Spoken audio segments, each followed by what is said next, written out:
Hey guys, Angie B again. Today's vlog is going to be extremely flail-worthy, just to warn you ahead of time.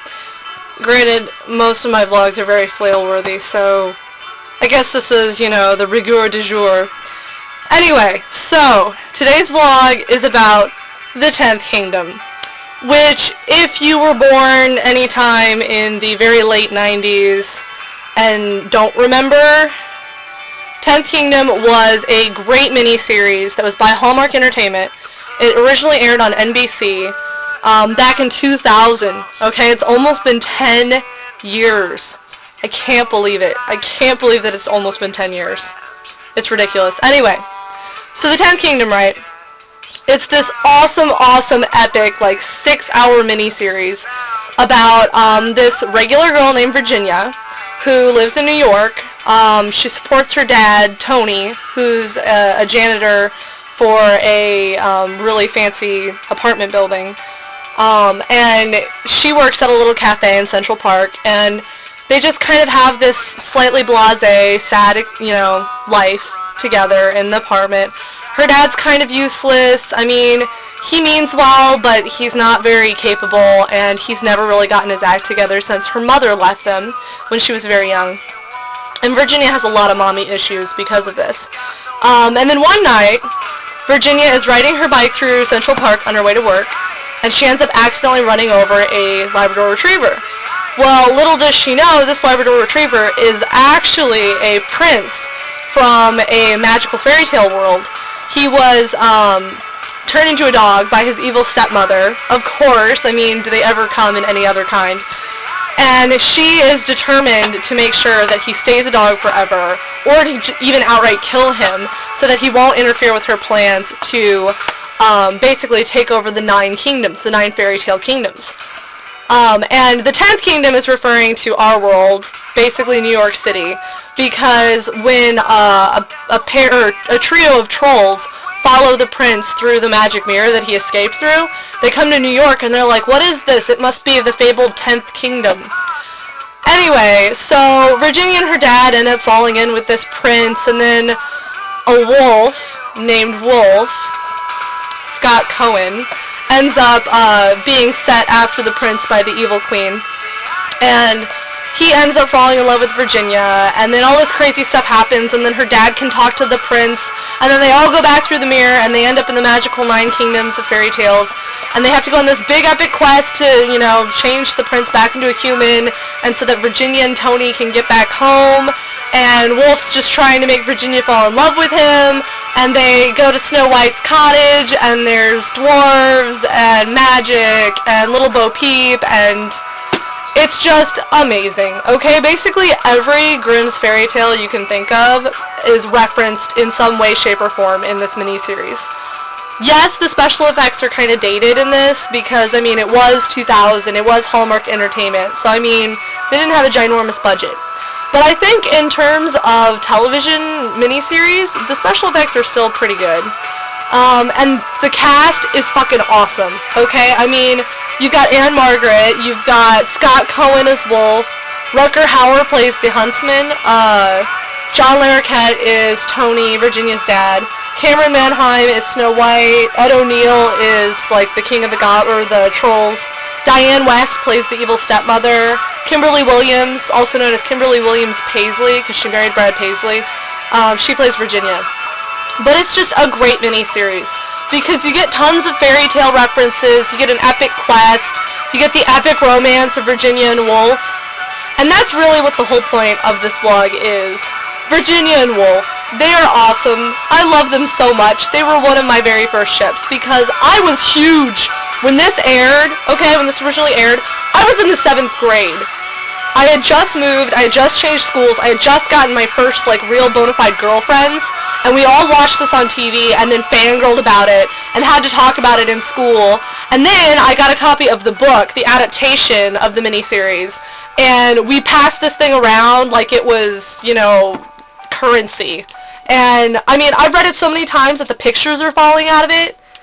It's just Oh my god, the book's really good, actually. I haven't read it in a couple of years, but I remember it being, relatively good. And if you really like the series, then you have to read the book, man. You just have to. Because there's tons of adorable Virginia Woolf moments in this.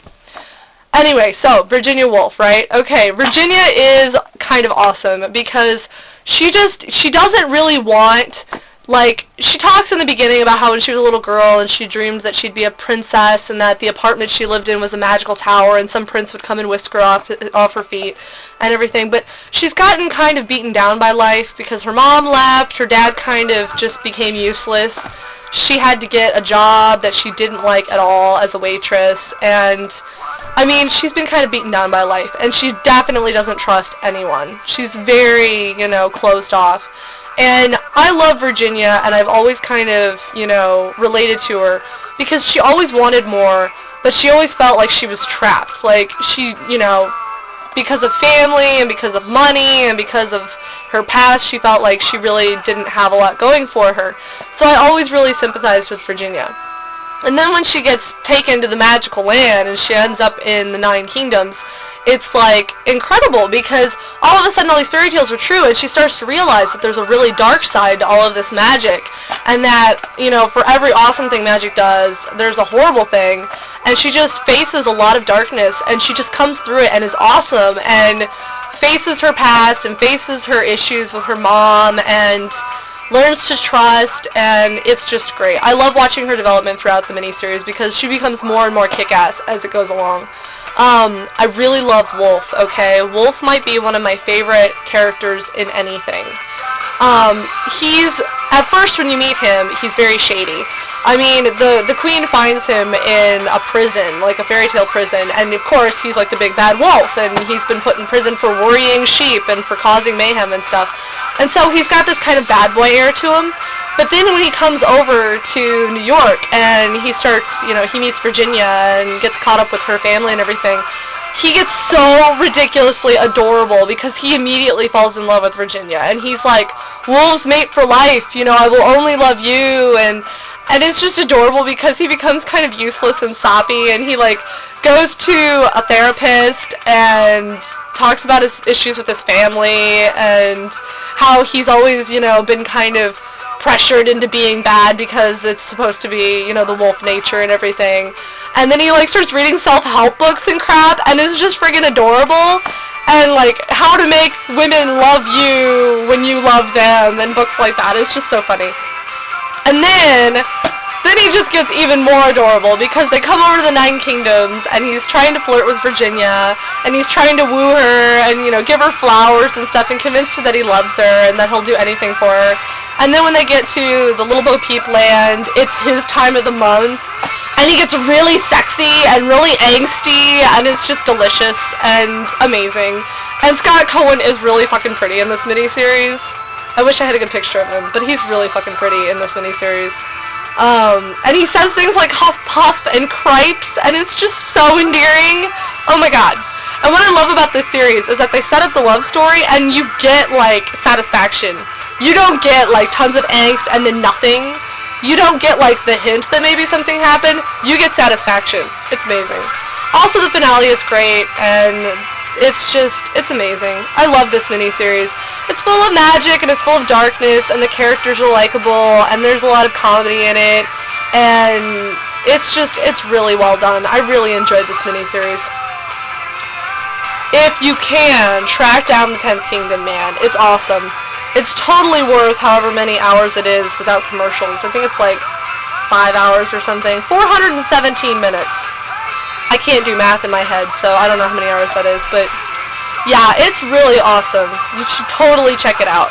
And what I love about the 10th Kingdom is, for me, the vibe that I get, the vibe that I remember the very first time I watched the 10th Kingdom when I was way back in a wee thing, 12 years old in 7th grade, right around the time I first read Harry Potter, this same exact vibe I got when I watched Sci-Fi's Alice, because, you've got this epic, fantasy world with a lot of familiar characters and familiar situations, Jack and the Beanstalk and Little Red Riding Hood and stuff like that, but then you also get kind of a new, updated twist on it, and you get messages about, feminism and abandonment issues and family issues, And then you get the epic, awesome romance between Virginia and Wolf, same way that you got with Alice and Hatter in Sci-Fi's Alice. So, yeah, I'm definitely going to have to write a 10th Kingdom meets Alice fic because it's just demanding to be made. And I still am so sad to this day that there will never be a sequel to 10th Kingdom. Hope you guys check it out. Hope you guys have enjoyed today's vlog. Check you later.